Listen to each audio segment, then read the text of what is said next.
Bible की प्रार्थनाएं, और इस कड़ी में ये 50वां संदेश है। और आज हम बाइबल की उस प्रार्थना पर विचार करना चाहते हैं जो कि अगुओं से हटकर कलीसिया की ओर से की जाती है। और आज का जो शीर्षक है वो है कलीसिया की प्रार्थना अपने अगुओं के लिए। जब हम प्रेरितों काम उसके 12वें अध्याय में जाते हैं, वहां पर हम इस प्रार्थना को पाते हैं कि किस प्रकार से कलीसिया अपने अगुओं के लिए प्रार्थना करती है। प्रेरितों काम उसके 12वें अध्याय से एक सताव शुरू होता है। लिखा है, उस समय हेरोदेस राजा ने कलीसिया के कई एक व्यक्तियों को दुख देने के लिए उन पर हाथ डाले। उसने यूहन्ना के भाई याकूब को तलवार से मरवा डाला। और जब उसने देखा कि यहूदी लोग इससे आनंदित होते हैं, तो उसने पतरस को भी पकड़ लिया। वे दिन अख़मीरी रोटी के दिन थे और उसने उसे पकड़ के बंदीगृह में डाला और रखवाली के लिए 4-4 सिपाहियों के 4 पहरों में रखा, इस मनसा से कि फसह के बाद उसे लोगों के सामने लाए। और इस प्रकार से हम देखते हैं कि वो नवनिर्मित कलीसिया जो कि यरूशलेम में बढ़ रही थी, उसके ऊपर सताव आ गया।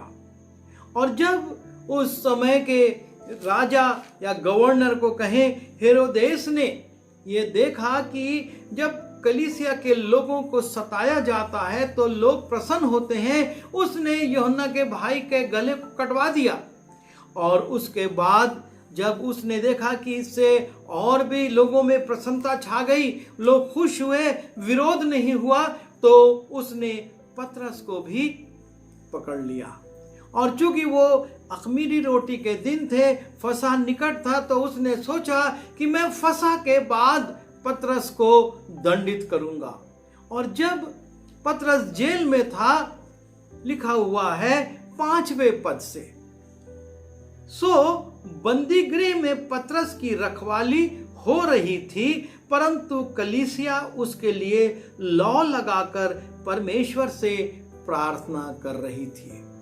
अख़मीरी रोटी का पर्व चल रहा है, लोग अपने घर में अख़मीरी रोटी खा रहे हैं। और उस समय में राजा ने पतरस को भी पकड़ के जेल में डाल दिया और ये योजना बनाई कि जैसे ही फसह का पर्व पूर्ण होगा, मैं इसको भी बाहर निकालूंगा और दंडित करूंगा, ताकि कलीसिया के लोग जो कि इस अभी यहाँ पर प्रचार कर रहे हैं वो दंडित हो और मैं यहूदियों में लोकप्रिय हो सकूं। और इसलिए वो पतरस को जेल में डलवा देता है। और जब वो जेल में डलवा देता है तो कलीसिया क्या करती है? कलीसिया बड़े बड़े वकीलों को खड़ा नहीं करती है, वो प्रदर्शन नहीं करती है, वो जुलूस नहीं निकालती है, वो मेमोरेंडम लेकर गवर्नर के पास और राजा के पास नहीं जाती है। पर लिखा है, परंतु कलीसिया उसके लिए लौ लगाकर परमेश्वर से प्रार्थना कर रही थी। कलीसिया के लोग बड़ी खामोशी के साथ सार्वजनिक प्रदर्शन में ना जाकर अपने साथ जुड़कर अपने झुंडों में पतरस के लिए लौ लगाकर प्रार्थना कर रहे हैं। और ये प्रार्थना कई दिन से चल रही थी और वो निराश नहीं हो रहे थे कि हम प्रार्थना कर रहे हैं और परमेश्वर ने अभी तक आश्चर्य कर्म नहीं किया, पतरस नहीं छूटा है। और यहां तक करते करते करते वो दिन आ गया जबकि पतरस को राजा के सामने प्रस्तुत होना था, उसका मुकदमा होता और हो सकता उसी दिन वो दंडित कर दिया जाता। लेकिन कलीसिया अपने काम को कर रही है, वो लौ लगाकर प्रार्थना कर रही है। और यहाँ पर जो प्रकाशन मिलता है और वो ये है कि जब कलीसिया के अगुवे देश की सरकार के द्वारा, कानून के द्वारा, अधिकारियों के द्वारा या कुछ राजनीतिक दलों के द्वारा सताए जाते हैं, कलीसिया को एक होकर लौ लगाकर प्रार्थना करना है।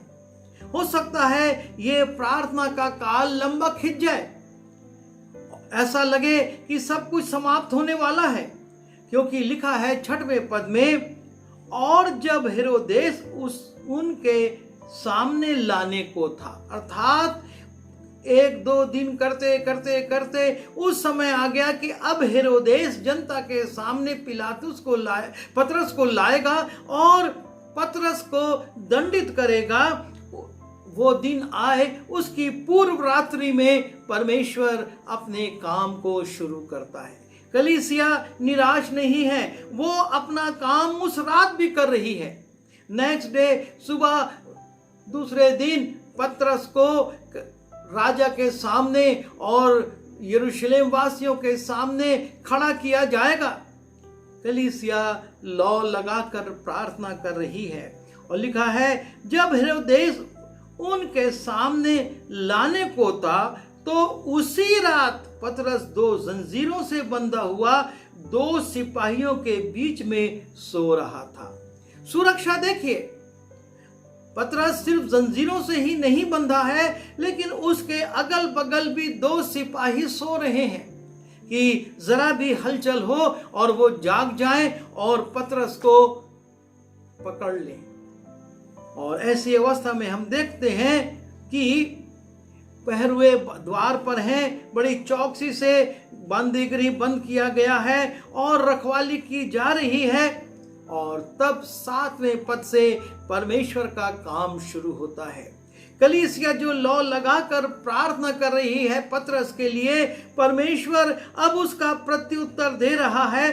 तो देखो, प्रभु का एक स्वर्गदूत आ खड़ा हुआ और उस कोठरी में ज्योति चमकी और उसने पतरस की पसली पर हाथ मार के उसे जगाया और कहा, उठ, फुर्ती कर। और उसके हाथों से जंजीरें खुल पड़ी।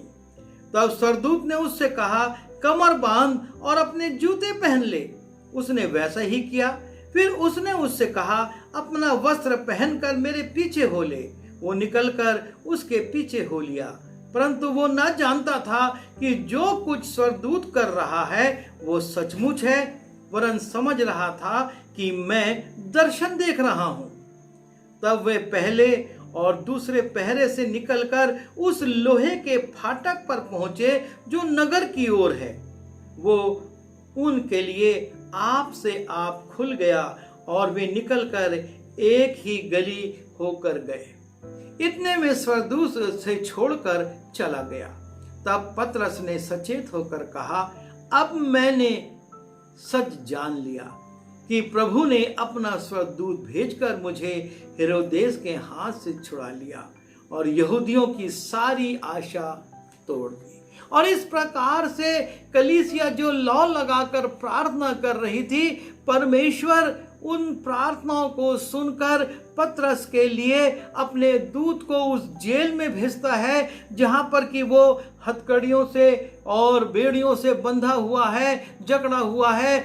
2 सैनिक उसके अगल बगल सो रहे हैं ताकि उसकी रखवाली करें, वो निकल ना सके। 2 पहरे हैं और लोहे का दरवाजा बंद है। लेकिन परमेश्वर का दूत जब आता है और पतरस को जगाता है, बेड़ियां खुल जाती हैं और ये सैनिक उठते नहीं। वो उठता है, अपना कमर बंद बांधता है, जूते पहनता है, कपड़े पहनता है, द्वार अपने आप खुल जाता है और वो जेल से बाहर निकल जाता है, क्योंकि परमेश्वर का काम अद्भुत होता है। परमेश्वर अपना काम अद्भुत तरीके से कर लेता है। और पतरस पहले सोच रहा था कि मैं दर्शन देख रहा हूं, लेकिन जब वो बाहर गली में चला जाता है और स्वर्गदूत उसको छोड़ देता है, उसको समझ में आता है कि मैं दर्शन नहीं, लेकिन ये सचमुच है जो हो रहा था, ताकि मैं हेरोदेस के हाथ से बच जाऊं और यरूशलेम के जो लोग विरोध कर रहे हैं उनकी आशा पूर्ण न हो। और तब लिखा है, और ये सोचकर वह उस यूहन्ना की माता मरियम के घर आया जो मरकुस कहलाता है, वहां बहुत लोग इकट्ठे होकर प्रार्थना कर रहे थे। शुरुआत हम देखते हैं जब पतरस पकड़ा गया, कलीसिया लौ लगाकर प्रार्थना कर रही है और ये प्रार्थना रुकती नहीं है, लगातार लगातार लगातार होती रहती है, यहां तक कि पतरस को प्रस्तुत करने का दिन आ जाता है। लेकिन कलीसिया प्रार्थना कर रही है और तब जब पतरस छूट भी जाता है और जब वो वहां पहुंचता है तब भी देखता है कि कलीसिया लौ लगाकर प्रार्थना कर रही है। और यहाँ पर मुख्य बात जो है और वो ये है कि प्रार्थना, निरंतर प्रार्थना आवश्यक। प्रत्युत्तर जब तक ना मिले हमको प्रार्थना में लगे रहना है। कलीसिया के लोग, लिखा है, वहां बहुत लोग इकट्ठे होकर प्रार्थना कर रहे थे। यहाँ पतरस छूट चुका है, जेल से निकल गया है और अब उस घर में पहुंचा तो देखता है कि उसके लोग अभी भी उसके लिए प्रार्थना करने में लगे हैं। और तब वो दरवाजा खटखटाता है और एक सेविका दरवाजा खोलती है, एक खिड़की खोलती है और झांकती है और देखती है कि पतरस है, तो वो खुशी से इतना आनंदित हो जाती है। लिखा है, और पतरस का शब्द पहचान कर उसने आनंद के मारे फाटक ना खोला। वो इतना उत्तेजित हो जाती, इतना आनंदित हो जाती कि वो खिड़की से झांक कर देख तो लेती है और पतरस को देखने के बाद वो भूल जाती कि अब मुझको फाटक भी खोलना है। और वो जाती है और लिखा है कि परंतु दौड़कर भीतर गई और बताया कि पतरस द्वार पर खड़ा है। और तब ये प्रार्थना करने वाले जो कि लगातार प्रार्थना कर रहे थे, ये नहीं विश्वास करते कि अरे उनकी प्रार्थना सुन ली गई है। और वो कहते हैं, उन्होंने उससे कहा, तू पागल है। परंतु वो दृढ़ता से बोली कि ऐसा ही है। तब उन्होंने कहा, उसका स्वर्गदूत होगा। परंतु पतरस खटखटाता ही रहा। सो उन्होंने खिड़की खोली और उसे देखकर चकित हो गए। उन्होंने जब खिड़की खोली, फिर से देखते पतरस है और वो चकित हो गए कि कैसे परमेश्वर ने उनकी प्रार्थनाओं का प्रत्युत्तर दे दिया और पतरस जेल से निकलकर मध्यरात्रि में उनके पास आ गया है। और लिखा है, तब उसने उन्हें हाथ से सहन किया कि चुप रहो और उनको बताया कि प्रभु किस रीति से मुझे बंदीगृह से निकाल लाया है। फिर कहा कि याकूब और भाइयों को ये बात कह देना। तब निकलकर दूसरी जगह चला गया। पतरस वहां नहीं रुकता है क्योंकि उसको मालूम है सुबह जब खोजबीन होगी और वो जेल में नहीं मिलेगा तो कलीसिया के घरों में छापे पड़ेंगे और वो पकड़ लिया जाएगा। और इसलिए वो खामोशी से दूसरी ओर चला जाता है। परमेश्वर कलीसिया की प्रार्थनाओं को सुनता है। अभी तक हम देखते थे कि अगुवे प्रार्थना करते थे कलीसिया के लिए और वो प्रार्थना करते थे कि कलीसिया का उद्धार हो, उसका छुटकारा हो, वो समस्याओं से, बीमारियों से बचे। लेकिन यहाँ पर जब अगुआ जेल में है तो कलीसिया प्रार्थना कर रही है और लौ लगाकर प्रार्थना कर रही है। और एक दिन, दो दिन नहीं, लेकिन वो लगातार प्रार्थना कर रही है। यह है प्रार्थना में स्थिरता और परमेश्वर उनकी प्रार्थना को सुनता है।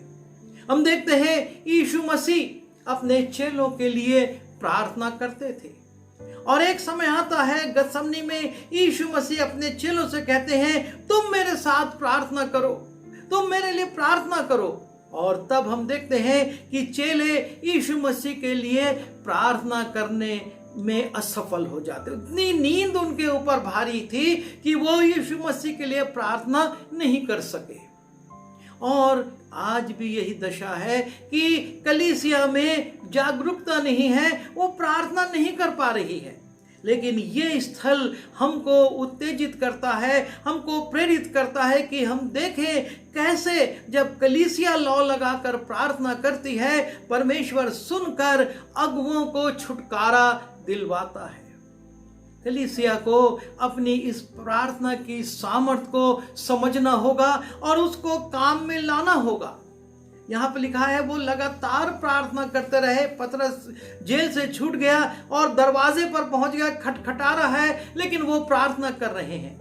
ये है प्रार्थना करते रहने का जीवन। कलीसिया यदि इस रीति से प्रार्थना करेगी तो निश्चय है कि परिवर्तन आएंगे, और जो शासक सोचते हैं, जो यरूशलेम के लोग सोचते हैं, उनकी इच्छा पूरी नहीं होगी, लेकिन परमेश्वर की योजना पूरी होगी।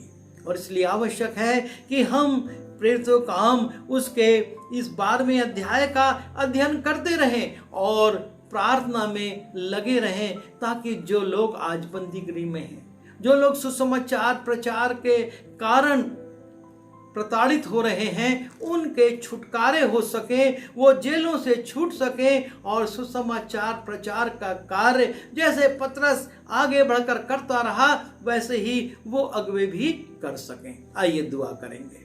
प्रभु जी, हम धन्यवाद देते हैं कि कलीसिया ने प्रार्थना करी और आपने उसकी प्रार्थना को सुनकर पतरस को जेल से छुटकारा दिया।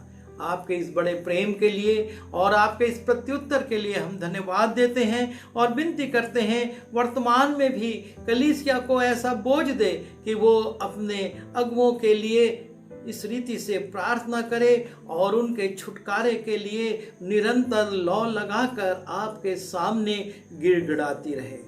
प्यारे पिता परमेश्वर, हमारे लोगों के दिल में एक दूसरे के लिए प्रेम को डाल, ताकि वो एक दूसरे के लिए प्रार्थना करें और उनके छुटकारे का कारण बने। विनती यीशु के नाम से मांगता हूँ।